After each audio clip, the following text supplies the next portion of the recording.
tuvo seguridad, en cómo transmitió la información. Obviamente, pues el tema da para mucho tiempo, pero sí la misma recomendación que hizo el doctor Vázquez de tratar de ajustarse al tiempo, porque pues, en este escenario estamos como esas ventajas, pero lo que queremos es que ustedes se vuelvan replicadores de información en otros escenarios donde sin ninguna consideración les van cortando y el siguiente. Es para tenerlo en cuenta para las siguientes presentaciones. Andrea, cierra Sí, tu sí, sí. micrófono Espero que cuando no estés luciste muy hablando, bien. que estás generando interferencia.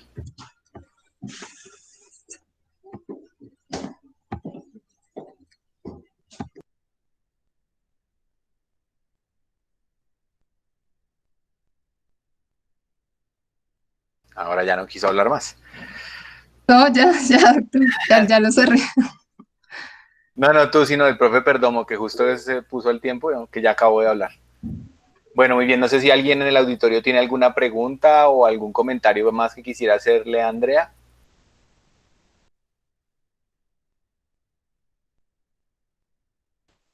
Bueno, entonces empecemos con el taller. ¿Tienes ahí, Andrea, las preguntas, Vi? Bueno, muy bien. Entonces la primera pregunta es orientada a un tema que es muy interesante, del que muy poco sabemos y como ustedes tuvieron la experiencia y Andrea les mostró, pues en principio la pregunta del millón siempre es ¿a cuánto representaría el potasio corporal perdido en vista de que el potasio sérico solamente es un pequeño porcentaje del potasio total? Y sobre todo, ¿en qué se basan todas esas recomendaciones que salen en los libros que ustedes ven por kilo, por metro, por no sé qué? Y todas son diferentes de velocidad y de concentración de reposición. Entonces no sé qué encontrar.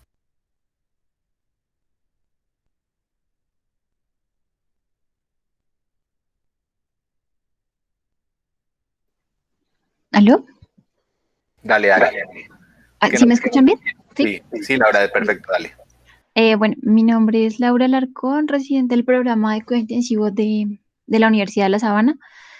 Y bueno, con respecto a la primera pregunta, entonces creo que como la primera aclaración importante es que para calcular esas pérdidas de potasio corporal total basado en los niveles de potasio sérico, uno es que hay que tener en cuenta que el escenario no sea, como pues ya no lo había mencionado Andrea, que se trate de ese desplazamiento transcelular de potasio, ya que en esos casos esa magnitud no sería como tan relacionado. Entonces, como Andrea lo mencionó en la charla, se conoce que esa concentración de potasio va a caer aproximadamente 0.3 mil equivalentes por kilo por cada 100 mil equivalentes de reducción del potasio corporal total. Entonces, teniendo pues esa relación, podemos tener como un acercamiento y una estimación de qué tanta pérdida tenemos o disminución de la ingesta.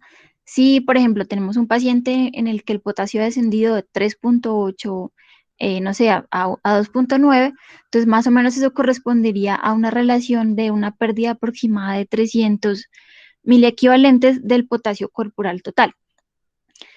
Y pues lo podemos llevar así a una estimación para todos los grados de severidad, como pues lo mostraba Andrea en la charla.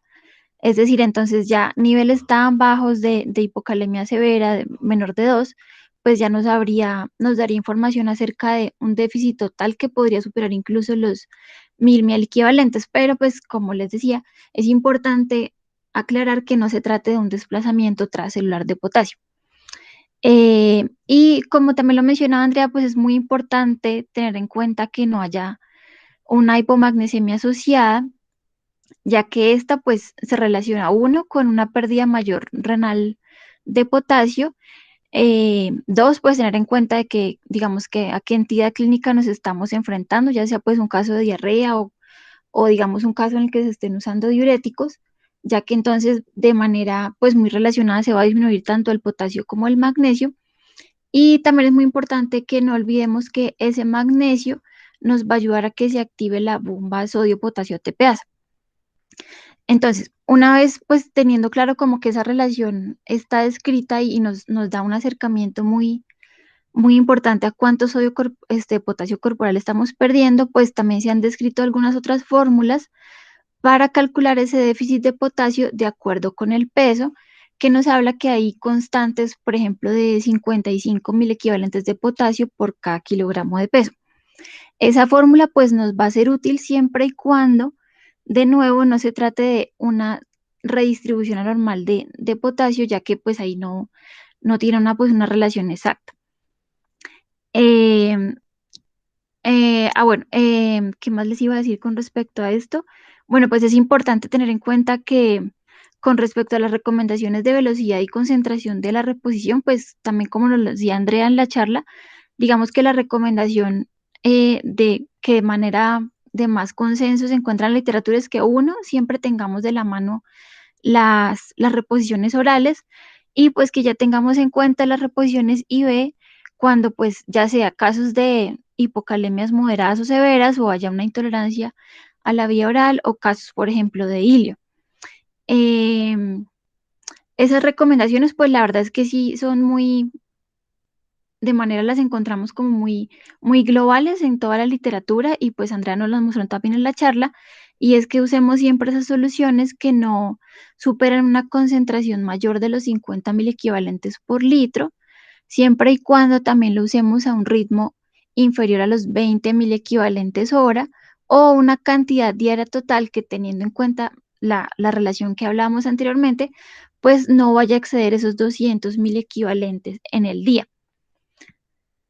Y también, como pues lo veíamos en la diapositiva, para niños, pues más específicamente lo que nos dice la literatura es que vayamos a usar infusiones que no superen el 0,5 a 1 mil equivalentes por litro por kilo en una hora, pues máximo 40 mil equivalentes. Eh, de la mano con eso, pues también tener en cuenta que si vamos a usar pues una vía periférica, no podemos usar concentraciones mayores de 60 mil equivalentes por litro, y pues por una vía central también, como lo mencionábamos en la charla, no usar concentraciones que superen los 150 mil equivalentes. Hay algunos como reportes y, digamos, experiencias puntuales de ciertos centros que han usado incluso pues concentraciones mayores a nivel central, pero pues de la mano siempre con una monitorización estricta. Y pues tener en cuenta que ya correcciones más rápidas, pues lo que nos van a llevar al paciente, pues uno es que tengamos flebitis y pues lesión del acceso que estamos usando. Y lo más importante es que si vamos a usar concentraciones mayores a esas que son descritas como de rangos de seguridad, pues lo que vamos a producir de forma más frecuente es que ya nos vayamos pues al otro lado de la moneda, y es que se presenten casos de hipercalemia con todos los desenlaces que ya nos mostró Andrea. Entonces, en este caso, pues ya tendríamos que tener muy bien monitorizado al paciente, porque si nos pasamos de esos niveles de seguridad, pues ya vamos a tener arritmias por la hiperpolarización que nos mostraban con respecto al potencial de acción y pues digamos todas las otras efectos secundarios de la hipercalemia. No sé si de pronto alguien más quiera como complementar algo con respecto a esta pregunta. Gracias, Laura.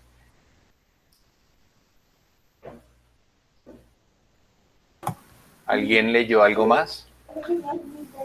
Digamos que, no sé si alguien levantó la mano, estoy viendo. Sí, profe. Sebastián, dale. Sí, profe, pues digamos que yo solo complementar que quede un poco, o sea, pues que porque uno tiene todos los datos de concentración, de velocidad de infusión, como muy absolutos, y la verdad yo no encontré casi que nada, por no decir que nada de evidencia que respaldara. Uno busca todas las guías y las guías se respaldan en otras guías y trata de llegar a la fuente y no hay algo que sea muy contundente. A la vez también encontré estudios en hipocalemia severa, o sea, menos de 2.000 equivalentes, o sea, ya realmente cuando uno tiene un riesgo de arritmia alto, que incluso hablan de que utilizar infusiones, o sea, utilizar una tasa muy lenta de corrección se asocia más a mortalidad. Y otro estudio incluso que interroga mucho todas estas concentraciones que nosotros tenemos como muy absolutas, de que no son tan precisas como uno cree, y que incluso pues hay un artículo que en el cual es un artículo experimental en animales, en el cual utilizan tasas más altas de estas que nos recomiendan y muestran que no presentan o sea, digamos que fue en animales, no presentaron arritmias, e incluso los que tuvieron infusiones más rápidas, o sea, correcciones más rápidas, tuvieron menos mortalidad. Entonces, digamos que me queda más el interrogante de ese absoluto tan grande que tenía, reconsiderarlo y esperar a ver si encuentro más evidencia en el camino. Muchas gracias, Juan. Entonces, en principio, esta pregunta iba precisamente para esto, ¿no? Ustedes ven que la literatura está plagada de recomendaciones que se van copiando unas de las otras, pero cuando tratan de buscar dónde está la información original de por qué hacemos lo que hacemos, hay muy poca información. En cuanto a la cantidad de potasio corporal total, estamos claros, mientras se haya perdido potasio, pudiera haber un balance más o menos relevante como lo marcó Laura.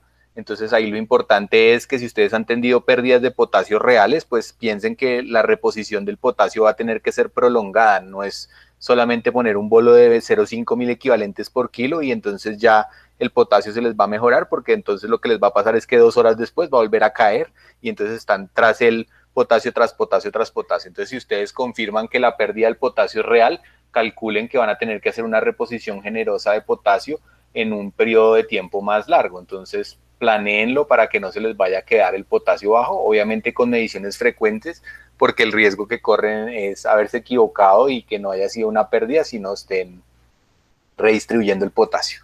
La pelea de la concentración es relativamente fácil de solucionar, aunque se puede medir, porque en principio la razón por la que la concentración se ponga de una u otra manera tiene que ver con que el daño que puede hacer una vena periférica. Si ustedes se acuerdan de todo lo que saben de enfermería y líquidos, pues ustedes saben que los determinantes grandes de que uno produzca flebitis son básicamente la concentración o la acidez del sistema.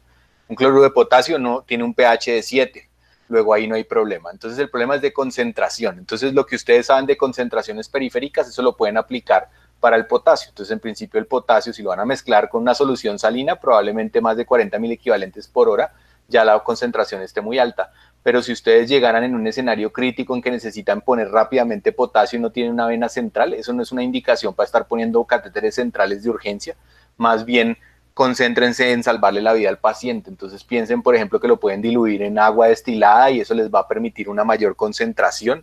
Acuérdense que en principio, pues desde que uno no pase los 900 miliosmoles por litro, esa vena debería tolerarse bien si está bien cogida, ¿cierto? Como hacen ustedes con las nutriciones parenterales. Si no hay afán y no hay ninguna cosa, pueden seguir la restricción que quieran, pero en principio me interesa más que lo piensen, ¿sí? Y el de velocidad, ese sí que es una cosa que no hemos podido entender de dónde salió. Entonces, en principio, todos hacemos recomendaciones de velocidades, pero no sabemos de dónde aparecieron. Entonces, van a ver que hay muchas, hay variadas. En principio, si ustedes ven que el paciente está críticamente enfermo y creen que la arritmia es por bajo potasio o la condición es por bajo potasio, mientras esté monitorizado el paciente, arriesguense a aumentar un poco las velocidades si creen que eso le va a ayudar al paciente, porque realmente, como les contó Juan, la información de la velocidad es una información poco sustentable y que en lo poquito que se ha ensayado experimentalmente pareciera no ser real. Entre otras, pues porque uno esperaría que el cuerpo tuviera mecanismos de corrección rápida de potasio por velocidad. Sí hemos visto arritmias, digamos, en pacientes que se pasan bolos de potasio por error. Entonces no es que no exista una velocidad límite, pero sí no parece ser la que está descrita en la literatura. Entonces esto solamente iba un poco para que sean críticos de lo que leen y de las guías, y todo mundo come entero, y cuando van a buscar dónde está la evidencia o dónde está el estudio fisiológico del que basaron la información, no se encuentra. No sé si el profe Perdomo quisiera agregar algo más. Sí, Pablo. Pues la velocidad es importante. O sea, yo les voy a dejar como para que hagan el ejercicio mental de cómo se distribuye el potasio, si lo pasan en un bolo de 1 minuto, o en un bolo de 1 hora, o en más tiempo, ¿sí? Entonces, asumiendo que pudiera existir el escenario de que la célula no esté requiriendo potasio, que simplemente sea una hipocalemia por redistribución, sin que realmente haya pérdidas, y que ustedes asuman qué pasaría cuando yo hago una corrección grande en un tiempo corto y eso solamente se me distribuye o en el espacio intravascular, si lo paso extremadamente rápido, o en el agua intravascular, o en el agua extracelular, que es lo que generalmente termina uno pensando si es el peor de los escenarios, que es la célula que no requiere o que no ha perdido tanto potasio. Entonces, como para que tengan presente eso, porque sí nos puede ocurrir que accidentalmente tengamos ese tipo de accidentes. En situaciones donde uno tiene la certeza de pérdida de potasio, como son los niños que han llegado por deshidrataciones por pérdidas gastrointestinales o en los niños con cetoacidosis diabética, ustedes van a ver que la recomendación de nosotros es pongan potasio desde el inicio, o sea, incluso con niveles de potasio que estén ya en normalidad. O sea, si ya lograron que el potasio esté por debajo de 5, empiecen a poner potasio en todas las mezclas que puedan, porque después van a tener arrepentimiento de no haber empezado la reposición de potasio tempranamente. Y con relación a los bolos, entonces también tener presente que muchas veces tenemos preparaciones de líquidos basales. Creo que ya estamos viendo que el cuento de los líquidos basales es otra invención ahí que nos quedó de los ancestros, pero hay muchos pacientes que tienen líquidos basales y de pronto aparece el niño que tiene una mezcla de Ringer más electrolitos, de pronto con potasio de 10 en la mezcla de 500 y alguien lo encuentra como choqueado y sin tener en cuenta las adiciones que tiene de electrolitos, ordena, dásele ahí una vez de lactato de Ringer en un bolito. Entonces imaginen que a un niño de 20 kilogramos que tenga una mezcla de lactato de Ringer con 10 de potasio, alguien lo encuentra choqueado y le pasa en bolo 15 a 20 minutos los 20 S por kilo de esa mezcla. Entonces hagan el cálculo de qué pasaría con esa situación. Una cosa que no nombró Andreita, pero no es un escenario frecuente en pediatría, es la transfusión masiva. La sangre de banco tiene mucho potasio.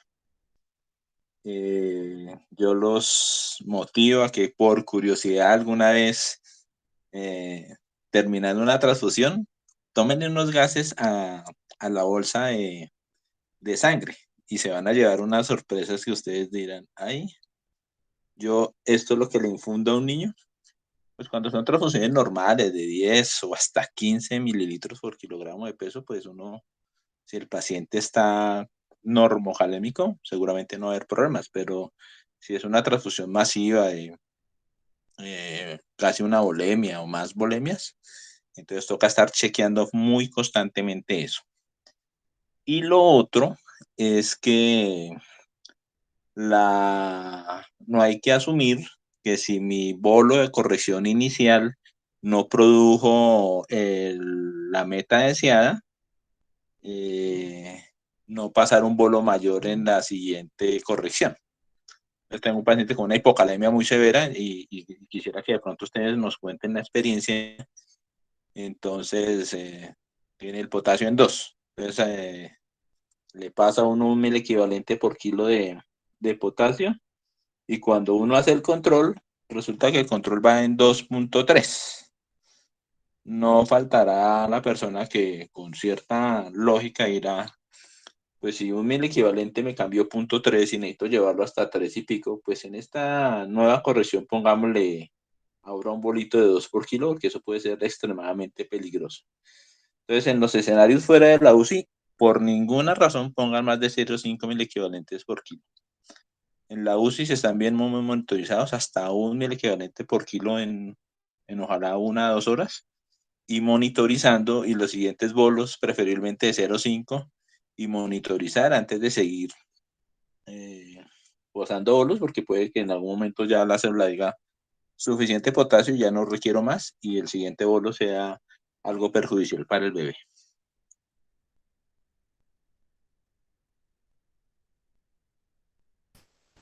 Profe, muchas gracias. ¿Alguna pregunta de este primer punto? Bueno, el segundo es un ejercicio de un caso clínico. Hay varios datos ahí. No sé quién lo desarrolló para que nos cuente qué pensó. Dale, Vanessa.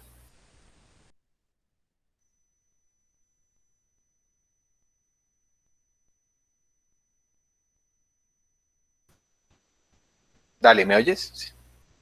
Ah, estás presentando ya.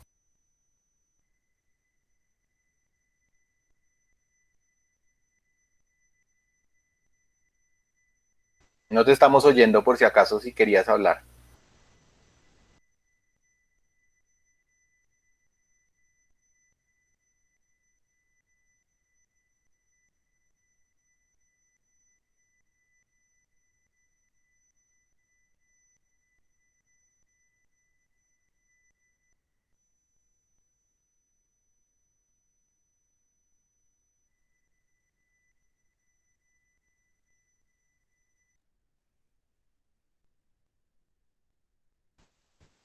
No sé si alguno quiere ir comentando algo del caso mientras Vanessa lo vuelve a montar. Ah, no, ella ya volvió a subir. Esperemos a ver si ya ahora sí se oye. Sí, ¿me escuchan ya? Sí, ahora sí te oímos. Que tuve problemas. Entonces el ejercicio planteaba varios datos. Entonces les iba a mostrar pues el análisis que yo hice con todos los datos que nos mostraron. Entonces es un varón de 13 años con unos síntomas de palpitaciones, dolor muscular, temblores y dolor de cabeza de 3 horas de evolución, que no tiene otros síntomas, ni fiebre, ni diarrea, ni vómito, que al parecer está euvolémico, pálido sudoroso, con una auscultación, con una taquicardia, una taquipnea, debilidad en extremidades inferiores, temblor distal, y que ha tenido múltiples eventos similares y tiene como antecedente pues, de importancia un asma con una taquicardia sinusal. Dentro de los análisis de sangre y paraclínicos, yo lo resumí en esta tabla. Entonces, de sangre, pues tenemos una hemoglobina y unos leucocitos, pues la verdad yo no les puse mucha relevancia, pero los siguientes datos sí. Entonces, de sangre tenemos un sodio en 142 y un potasio con una hipocalemia modera severa.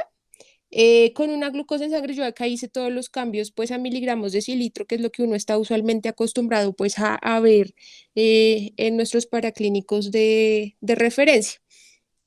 Eh, con una tasa de filtración glomerular pues adecuada y con una creatinina y un boom también adecuada. Nos mostraban un dato de aldosterona con un seguimiento de una aldosterona urinaria. Acá fue uno de los primeros pues datos que sí me fue un poco difícil como unificar esa respuesta de cuál es el valor normal de la aldosterona. Ahorita les voy a mostrar qué fue lo que yo encontré y cómo se debería evaluar esa aldosterona en esos pacientes.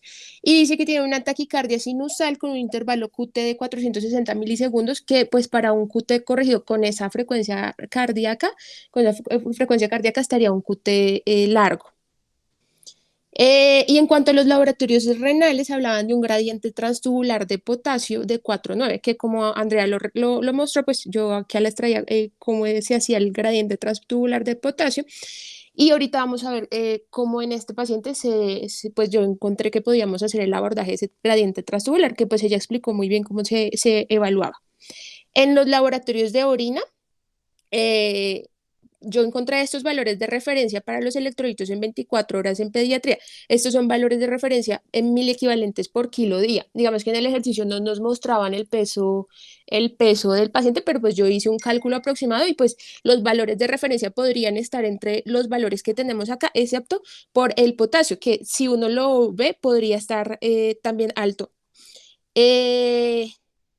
Ahorita les voy a mostrar estos algoritmos. Y nos mostraban una fracción de potasio, una excreción de potasio de 36,8%, que también estaría alta. Entonces, con esos datos y con los hallazgos que mostraban en el examen físico y en la historia clínica, pues empecé a mirar cuáles eran las causas que nos podrían poner todo esta hipocalemia en este paciente. Entonces, lo primero, pues que en este paciente tenemos ausencia de síntomas gastrointestinales, pero sí tenemos varias manifestaciones, tanto renales como de desplazamiento, pues de causas de desplazamiento al interior de la célula, que sería el uso de los medicamentos beta-adrenérgicos. Entonces, lo primero es que lo que yo encontré es que para que fuera algo gastrointestinal, usualmente la nefrona adapta esos cambios del potasio para que se adapte a esas hipocalemias. Pero cuando ya hay alguna patología que produzca que supere todo esto, pues ya empiezan a aparecer todas esas manifestaciones. Entonces, dentro de las causas que tenemos, pues puede ser un aumento de la secreción de aldosterona. En este caso, ¿cómo la podríamos sospechar? Pues un paciente que tenga o una hipertensión y con hipocalemia. En el dato del examen físico no nos daban datos de hipertensión, pero sí tenemos unos hallazgos de unos datos de la evaluación de la aldosterona. ¿Qué pasa? ¿Qué fue lo que yo encontré en la evaluación de la aldosterona? Que lo primero que debemos de evaluar es que para determinar si hay un nivel de aldosterona adecuado o no, se deben corregir todos los factores asociados a las alteraciones de la aldosterona y de la renina. Entonces, ahí sí me generó la duda si todos los pacientes que tuvieran hipocalemia debería uno corregirles las cifras de potasio para evaluar o no los niveles de aldosterona, porque por sí solos iban a estar alterados. Y obviamente pues todo el resto de medicamentos o elementos que podrían alterar los niveles de aldosterona, que acá están pues la evaluación. Cuando yo busqué los niveles de aldosterona en sangre encontré diferentes puntos de corte, pero el del paciente yo lo asumí como elevado en uno de los puntos de corte que encontré. Entonces hice todo el análisis con una aldosterona elevada. Después de esto, hay que ver pues cómo están el resto de electrolitos, cómo está la absorción de sodio pues a nivel distal y si hay pues cuáles podrían ser las posibles causas de las elevaciones de la aldosterona, si es algo primario o secundario. Dentro de otra posible causa, pues está el desplazamiento del potasio al interior de esa célula, que pues en el paciente estaba el asma. Yo asumí que por algo que pues usualmente uno ve que es el uso indiscriminado del salbutamol en estos pacientes y es una de las causas más frecuentes, como esta otra de las posibles etiologías en este paciente. Y el otro dato llamativo que decían en la historia clínica era que este caso o estas manifestaciones se repetía periódicamente. Entonces aparecen, como Andrea lo mencionó en la charla, las parálisis periódicas o las otras alteraciones que pueden producir alteraciones pues a nivel de la nefrona que pueden producir pérdida de electrolitos. Y entre estos pues está el síndrome de Bartter o el síndrome de Gitelman. Y él pues entran los medicamentos, como ya también lo mencionó. ¿Qué pasa? Pues en el Bartter, pues este paciente no daba para un Bartter, pero pues los pacientes con Bartter se describe que pueden tener unas alteraciones con una elevación de angiotensina 2, aldosterona y de niveles de renina. Pero en el Gitelman, que es el que sí de pronto podrías tener algunos datos, que es de las causas más frecuentes de las hipocalemias, pero que también se asocian a otras manifestaciones como hipocalciuria, hipomagnesemia, tienen también actividad de renina alterada y se asocian con QT prolongado, que era uno de los datos que pues yo encontré en este paciente. Y tiene esas manifestaciones de fatiga y de dolor muscular y pues son episodios recurrentes.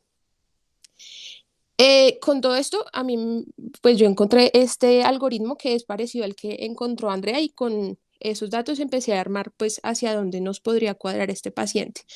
Andrea dijo algo muy importante que era evaluar pues la toma de la muestra, las características de la muestra. Entonces pues yo asumí que pues todo eso estaba correctamente evaluado y empecé a mirar. Entonces este paciente tiene un potasio menor de 3,5, las características del examen físico y este paciente tiene un potasio urinario, que tiene un potasio urinario elevado. Entonces evaluar si hay pérdidas o no urinarias. Entonces acá, como Andrea lo mencionó, evaluar el gradiente transtubular de potasio, que en este paciente nos daba mayor de 4, tenía un gradiente transtubular de 4,5, que habla pues de alteraciones a nivel distal. después de eso hablaban pues de evaluar si hay al volumen alterado o alteraciones en la presión arterial, pues que en este caso ellos hablaban de euvalemia, pero no tenemos datos de, pues, de hipertensión arterial. Y pues yo había cuadrado, pues había organizado como un valor de aldosterona alto. Hasta ahí teníamos los datos. Ya el resto de posibles causas del paso a seguir sería la evaluación de renina y de cortisol, que en este caso no lo tenemos, pero tendríamos que evaluar pues el resto de características clínicas pues que nos dan en el caso clínico.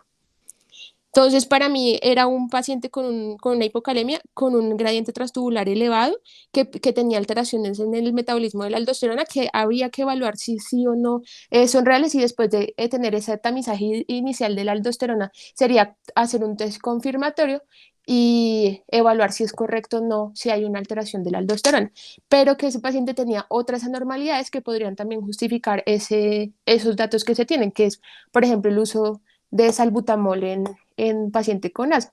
Y algo que pues tampoco sabemos si hay uso crónico de corticoides, que es otro elemento para evaluar en esos pacientes asmáticos. No sé si alguien tenga alguna otra abordaje.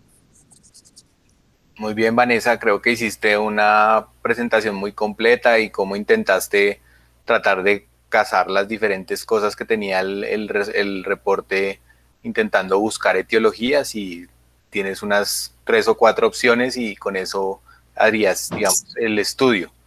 Faltaría, digamos, de manejo, le darías que... Primero, ajustar la dosis del salbutamol, o sea, o bueno, sí, evaluar si hay salbutamol o no.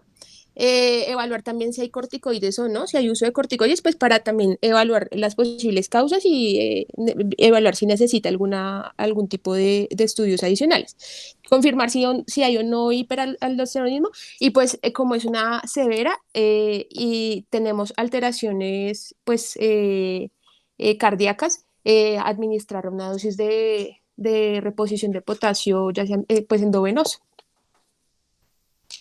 Perfecto. No sé si alguien más hizo algo diferente o encontró otro resultado que no haya mencionado Vanessa.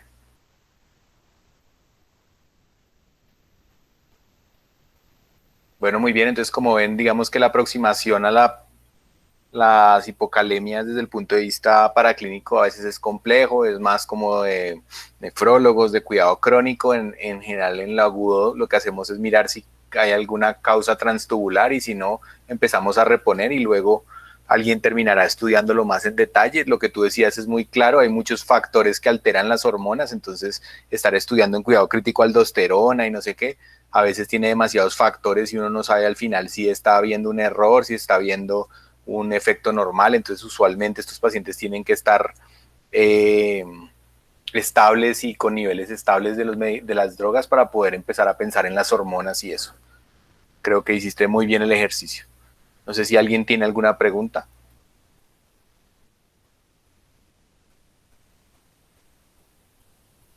Listo, muy bien, pasemos al siguiente.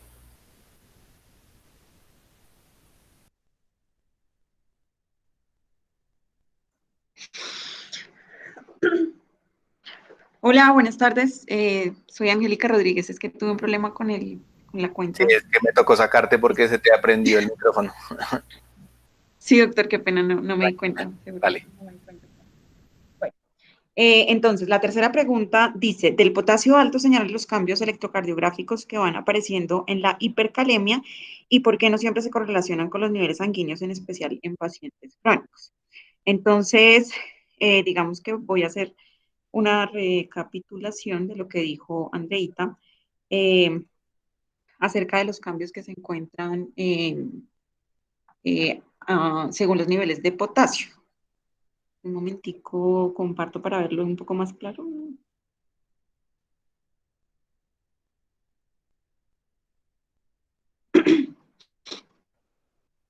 Estos voy a empezar por unas foticos muy dummies, pero entonces, ¿me están viendo? Sí, ahí se ve perfecto. Bueno. Entonces, según los niveles de potasio, pues como bien lo dijo Andrea, que se clasifican en leve, moderada, severa, dependiendo de donde uno lo encuentra leve 5 a 5.9, moderada 6 a 6.4 o hasta 7, y severa pues mayor de 6.5 o mayor de 7. El electrocardiograma, pues, es uno de los exámenes que nosotros tenemos de elección y que nos puede orientar hacia un hallazgo. No siempre se correlacionan con los niveles de potasio, pero digamos que se intenta hacer eh, de alguna manera una clasificación según los niveles o según cómo van apareciendo los cambios en el electrocardiograma. Entonces, lo primero que nosotros vamos a ver es como vemos acá en la foto, que como digo es muy dummy, pues para ver exactamente eh, los cambios como muy graficados. Lo primero que aparece son las ondas T picudas, que van a ser muy simétricas y estrechas. Y vamos a ver que pueden estar incluso más del 50% del tamaño de las ondas QRS, del QRS. Y vamos a ver que primero van a ser estrechas y simétricas. Estas se encuentran o se llaman también en tienda de campaña. El intervalo QT inicialmente puede ser normal o puede estar acortado. En la hipercalemia moderada, que es en esta que vemos acá, lo que nosotros ya vamos a ver es que puede encontrarse un aplanamiento de la onda P con una prolongación del intervalo PR, como está señalado acá en azul. Vamos a ver que ya el QRS no va a ser estrecho, sino vamos a encontrar un QRS que se va ensanchando y vamos a encontrar otra vez las ondas tepicudas que pueden ser más pronunciadas y adicionalmente estas también se van a ir ensanchando. Pueden también aparecer pues otros trastornos del sistema de conducción, como algunos bloqueos auriculoventriculares de alto grado o alteraciones del nodo sinusal o de ritmo de la unión o alteraciones del ritmo de la unión. Posteriormente, vamos a ver estos cambios en una hipercalemia severa, en la que van a haber ausencias de onda P con un QRS que va a ser ancho y esto que es característico que lo describen como con una morfología sinusoidal. Digamos que esos son como unos cambios muy bien graficados. Acá traje un ejemplo de un electrocardiograma, no sé si se vea bien. Este es un caso, es un paciente que al ingreso que tiene un antecedente pues, de una enfermedad renal y que llega con este electrocardiograma, con algo de dolor torácico. Entonces vemos que este primer electrocardiograma lo que va a mostrar es una ausencia de las ondas P con un QRS que nosotros lo vamos a ver más ancho. Va a ser regular, una frecuencia aproximada de unos 58-60 latidos por minuto. El eje si lo calculamos del QRS va a estar en más 130 grados y vamos a encontrar unas ondas T que van a ser picudas, como las vemos acá. Pues obviamente van a estar más pronunciadas en algunas derivaciones. Y a este paciente, cuando se le da el tratamiento, lo que vamos a encontrar es que todos estos cambios electrocardiográficos pues se van a revertir y siendo este el mismo paciente, este es el electrocardiograma con corrección de la hiper. Este paciente, el primer electrocardiograma va a tener o se le encontró un potasio de 6, en el segundo, pues digamos que en el control ya tenía un potasio 4,8.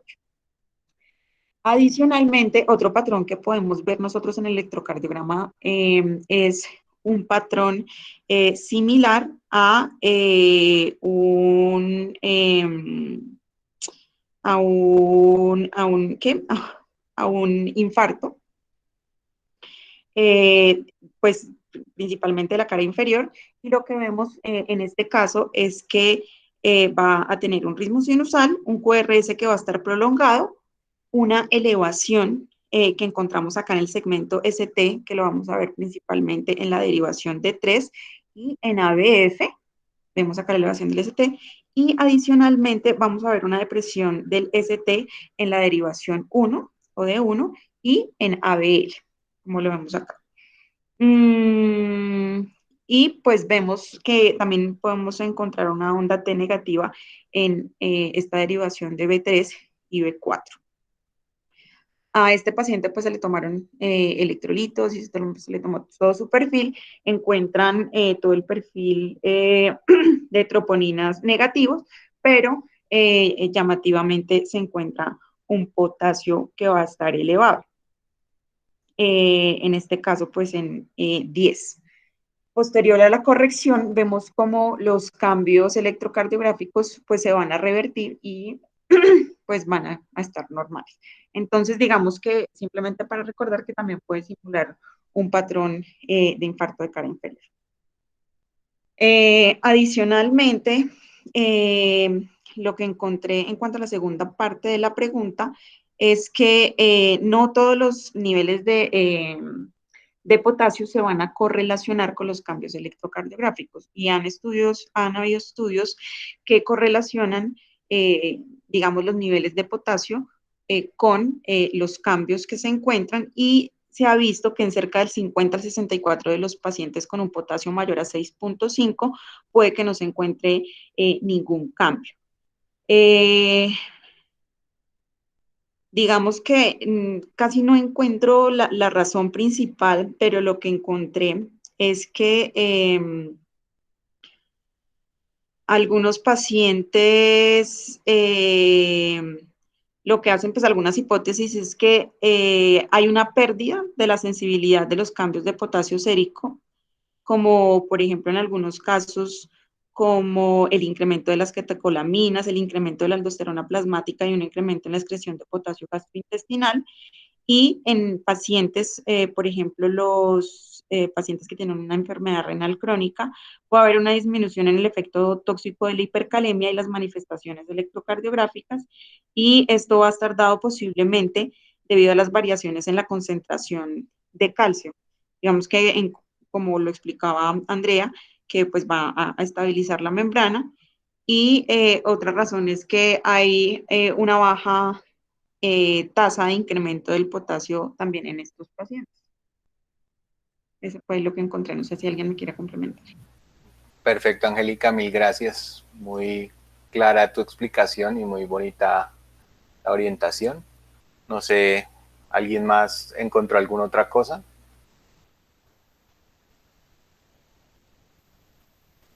Bueno, entonces en principio este punto iba un poco a tengan cuidado con valores y manifestaciones eléctricas.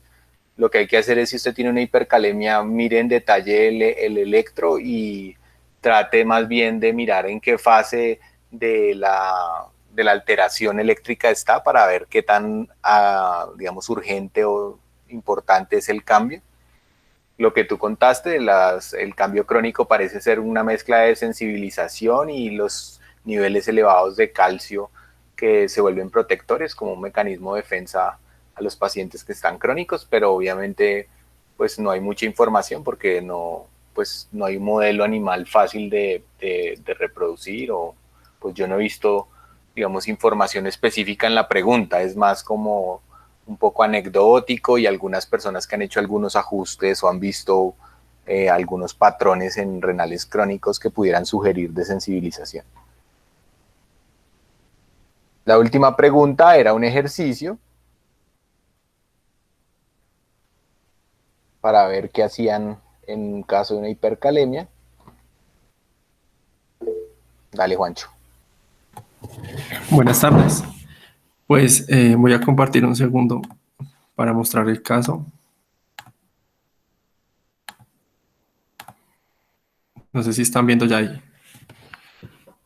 Entonces era una paciente de 12 meses que estaba hospitalizada por deshidratación asociada con 2 días de diarrea y vómito. Estaba pálida con buena saturación de oxígeno, su presión arterial era 146, sin antecedentes del nacimiento, pero con pobre ganancia ponderal a partir de los 6 meses, a pesar de ingestas adecuadas, 48 onzas de fórmula más agua extra cada día. Su producción de orina era... parece que adecuada al examen físico, que no era adecuada al examen físico, tenía sibilancias bilaterales que mejoraban con salbutamol y el resto del examen físico era normal. Le iniciaban solución salina y B al doble de la tasa de mantenimiento, y los hallazgos de laboratorios tomados después del salbutamol mostraban un sodio de 132, un potasio de 5,9, un cloro de 100 miliequivalentes litros, un bicarbonato de 12 miliequivalentes, un BUN de 88, una creatinina en 4,9 y un uroanálisis que mostraba una densidad de 1010, un pH de 6, unas proteínas de una cruz, y la pregunta era describir los hallazgos electrocardiográficos e intervenciones a realizar. Yo previo, pues digamos, a hacer el ejercicio, pues consideré que era una paciente de 12 meses cursando con una enfermedad renal posiblemente crónica agudizada. Tenía datos de que pues ya era una enfermedad renal crónica por esos datos de falta de crecimiento. Obviamente habría que hacer unas pruebas diagnósticas, una ecografía ayudaría bastante a ver cómo está el riñón, grande, pequeño, y definir, digamos, hacia qué está apuntando. Sin embargo, está cursando obviamente con unos ácidos elevados, con una creatinina elevada, y asociado pues a la disminución en la tasa de filtración, tiene una hipercalemia. Entonces, pues el plan era abordarlo. Entonces, lo primero que hablaban era describir los hallazgos electrocardiográficos. Entonces, digamos que era un poco complementario a la pregunta anterior.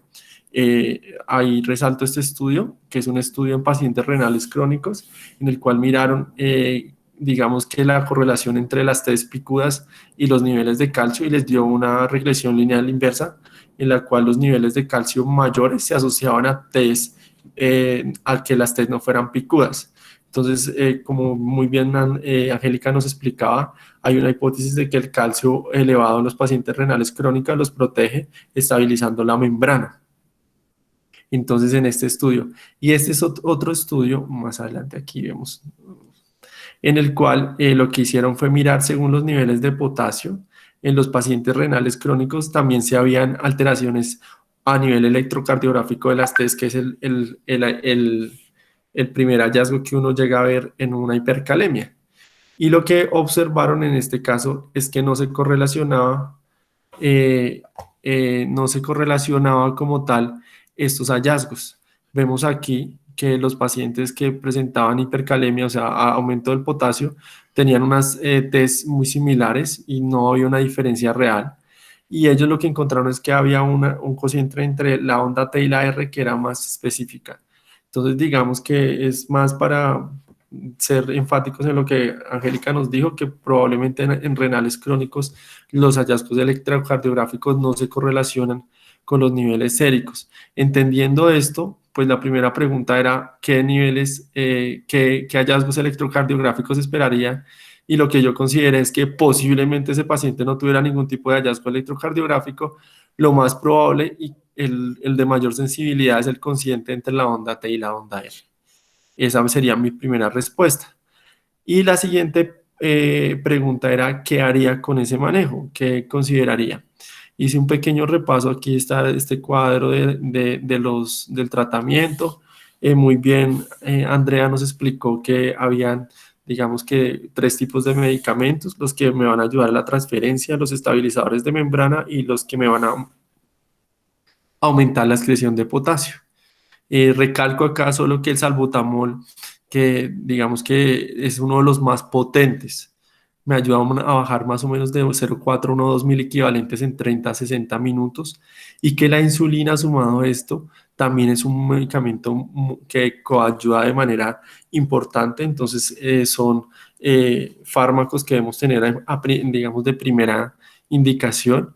Lo segundo, estabilizadores de membrana. Recordar que esto sobre todo, la indicación es cuando los pacientes tienen cambios electrocardiográficos, porque son medicamentos que me van a disminuir el riesgo de arritmia. Su efecto sí es inmediato. Los anteriores, el efecto va a demorarse más o menos 20 minutos. Estos sí son el efecto es inmediato, aquí con sus dosis. Y por último, que digamos que es lo que vamos ya a plantear a mediano y a largo plazo, el aumento de la excreción, que tengo la furosemida, el carboxelato o las sales de recambio iónico y el bicarbonato. Y considerar la terapia de reemplazo renal. Considerando el caso clínico y este artículo que pues me apoya en este algoritmo que me pareció interesante, que es de Critical Care, nos muestra qué podríamos hacer, y pues me apoyé un poco en el gráfico. Entonces es un paciente que tiene un potasio de 5,5, sí, y ahí lo que me habla es si tiene cambios electrocardiográficos. Si tuviera cambios electrocardiográficos, pondría una dosis de gluconato y solución hipertónica, que también es un medicamento que nos puede ayudar.